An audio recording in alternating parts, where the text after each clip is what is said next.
Okay. Very good. You're a nappy ass. Okay. Good. All right, so I've got a shirt. This is going to be an ice dye. And Poe is going to tell his side of the story. For some reason, he just likes to do that. All right. All right, I'm just trying to make sure I get all the...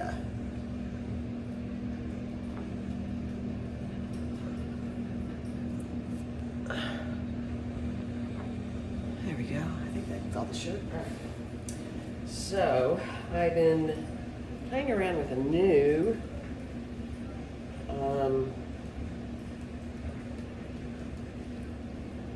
fold, and it's a pole. You wrap it around a pole. I've got some pre-cut strings that I'm going to do it with. I'm going to tie it to this pole, and then I'm going to squinch it on the pole. Let's see here. All right, so this is just PVC. That's 2 pieces put together. I'm just going to start over here, and I'm just going to wrap this. And then I'm going to ice dye it with the dye over the ice. Now, I don't want to tuck this sleeve in. I want this sleeve to be hanging. And let's see here. So basically, I just take a string. You can see this just a little bit. And I just tie it taut. I'm going to do that all the way down the pole.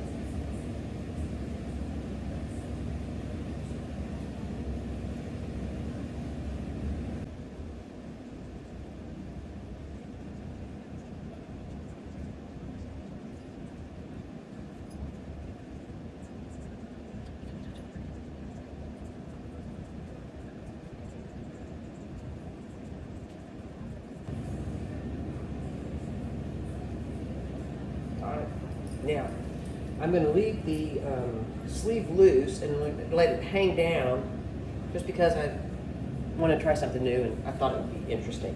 Now, what I do is, once it's all tied, I squinch the shirt up on the pole. I'll squinch it up good. Now, I don't want this to slip, so I'm going to put some rubber bands at the end, and I think that that's just going to help it not unsquinch, if that makes sense. And since they're not tight, it should not affect my dyeing.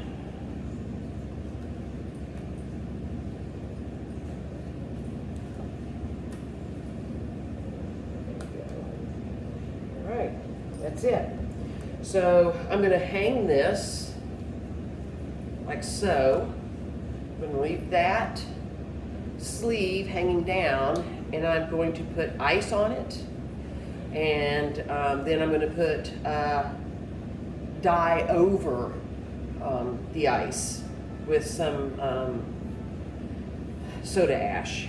And I'll repeat it as many times as I think I need to. I will have to probably repeat the icing a couple of times. I should only have to do the dye once.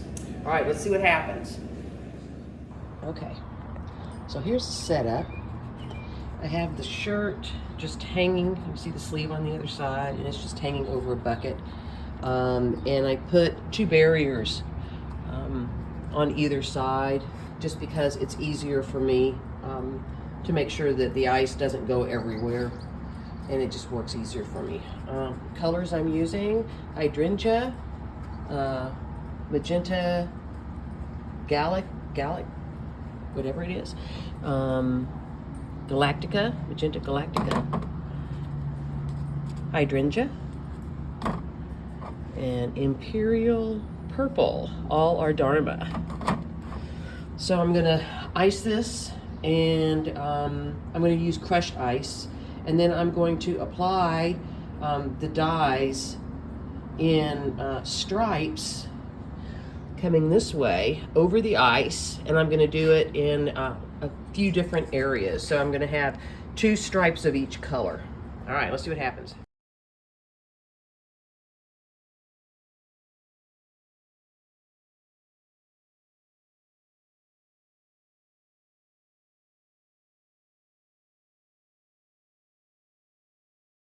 Okay, colors I used on this one: jade green, cerulean blue, and alpine blue. I did lines just randomly out of curiosity to see what would happen. And all of those are Dharmas, by the way. So ice, then I put dye over ice in lines, and the lines go this way, straight down. And then I put soda ash, a sprinkle of soda ash over that. If I apply another set of ice, I'll put more soda ash on it, but no more dye. Okay, we'll see what happens. All right, there we go. Now I do put towels on either end after I get it all dyed and everything, because I'm just afraid that some of the dye will run off the pole. So I do that just to watch, even though it's indoor-outdoor carpet, it's out in my garage. All right, we'll see what happens.